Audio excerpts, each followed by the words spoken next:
सुंदरा, अगं नाही जेवायला बसलो, अजून 1 तास आहे. मित्रांनो, सुंदरी तिकडे चरत होती आणि मी बॅग सॅक ठेवून बसलो. आली बघा लगेच. त्याला वाटलं की मी जेवायला बसलो. 2 वाजता जेवायच्या आत्ताच नाही. जा तर जा. बघा कसं लगेच गेली चरायला. तर सुंदरीला पण आता कळायला लागले, बोलायला सगळं कळतं.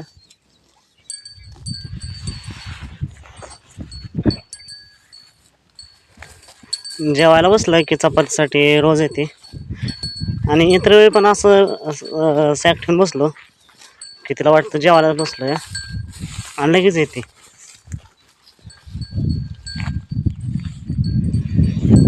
आज मित्रांनो राजा पण आलाय आणि राजासोबत काळ्या पण आलाय, काळे पण आली, सगळे आले आज. आणि चिंगी बागा तिकडं वर चढते आणि मंगी सोबत संद्रा पण चढते.